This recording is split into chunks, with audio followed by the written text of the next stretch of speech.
بسم اللہ الرحمن الرحیم۔ اس سے پہلے میں نے آپ حضرات کے سامنے کچھ پاکی کے مسائل رکھے تھے اس سے پہلے کی ویڈیو میں۔ اب یہ کچھ اور مسائل ہیں پاکی کے، بہت سارے مستقل تفصیلاً ہیں، تو انشاءاللہ آتے رہیں گے مسائل، تو ان کو آپ ذہن نشین رکھیں اور عمل کی پوری کوشش کریں۔ تو اب یہ آگے بیان فرما رہے ہیں کہ ناپاک کپڑے کی چھیٹوں کا حکم کیا ہے۔ جو ناپاک کپڑے ان پر چھیٹیں لگ جاتے ہیں ان کے بارے میں کیا حکم ہے۔ تو ناپاک کپڑا دھوتے ہوئے اگر کچھ معمولی چھیٹیں بدن یا کپڑے پر لگ جائیں تو وہ معاف ہیں، اس سے بدن ناپاک نہ ہوگا، البتہ احتیاط سے دھونا چاہیے۔ لیکن اگر ناپاک چھیٹیں بالٹی یا لوٹے میں گر جائیں تو وہ پانی ناپاک ہو جائے گا۔ کیا مسئلہ ہے کہ ناپاک کپڑوں کو دھو لیا لیکن معمولی سے چھینٹے لگ گئے تو ان سے کوئی کراہیت نہیں ہے، ان کو ہلکا سا اس پر پانی بہا دو، ایسے ہی کہہ رہے ہیں۔ لیکن اگر بالٹی کے اندر ناپاک کپڑا، بالٹی پانی بھر رہا ہے، بالٹی پہ یا لوٹے میں پانی وغیرہ بھر رہا ہے اور اس کے اندر اگر وہ گر جاتا ہے ناپاک کپڑا، اس میں چھینٹے آ جاتے ہیں تو پھر اس پانی سے نہیں دھونا چاہیے، الگ سے ضروری ہے کہ دوسرا پانی۔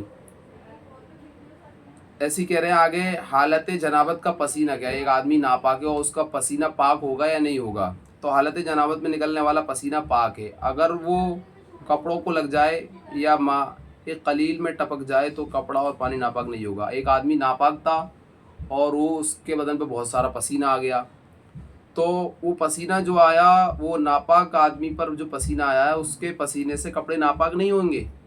ایسا نہیں ہے کہ اس کو جو پسینہ آیا ہے تو ناپاک آدمی کو پسینہ، یا پاک آدمی کو پسینہ آیا تو اس سے کپڑے ناپاک ہو جائیں گے، نہیں، وہ کپڑے اس سے پاک ہی رہیں گے اور اس سے کوئی فرق پڑے گا نہیں، کپڑے پاک ہی رہیں گے۔ اور اگر اس کا پسینہ کسی چیز میں گر جاتا ہے تو اس سے بھی وہ پانی میں گرتا ہے تو پانی بھی ناپاک نہیں ہوگا۔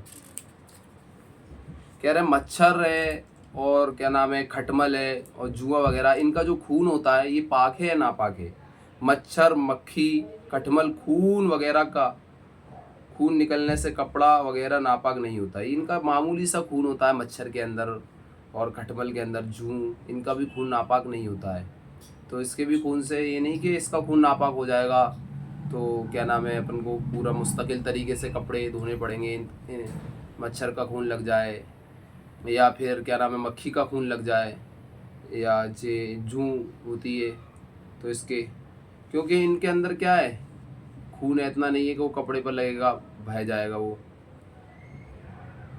کہہ رہے ہیں گوبر جو ہوتا ہے، گوبر اس کی راکھ کیا پاک ہے یا نہیں؟ جلنے کے بعد سلگایا ہوا گوبر کی راکھ پاک قرار دی گئی ہے، لہذا اس کی آگ میں پکی ہوئی روٹی بھی پاک ہے۔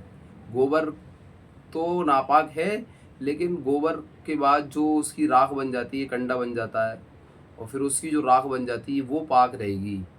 اس سے اگر اپن گوبر کنڈا بن کے کنڈے سے روٹیاں بنائیں گے تو وہ بھی کیا ہے، پاک قرار دیں گے، ان کو بھی ناپاک نہیں کہیں گے۔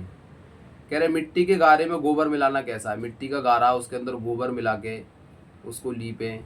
اگر پاک مٹی کے ساتھ گوبر ملا کر گارا بنایا جائے یا اس سے زمین لیپی جائے تو اس گارے پر بر بنائے ضرورت ناپاکی کا حکم نہیں لگے گا۔ پاک مٹی کے اندر اگر آپ گوبر ملا رہے ہیں، پاک مٹی ہے، تو اس گارے پر ضرورت ناپاکی کا حکم نہیں ہوگا۔ پاک مٹی کے اندر گوبر ملا رہے ہیں تو پھر اس سے بھی گوبر پر وہ زمین پاکی قرار دی جائے گی، ٹھیک ہے۔ اور بھی انشاءاللہ المسائل ہیں آپ کے سامنے آتے رہیں گے، تو آپ ضرور اس کو یاد کریں اور اس پر دھیان دیں اور پاکی کا پورا اہتمام کرنے کی کوشش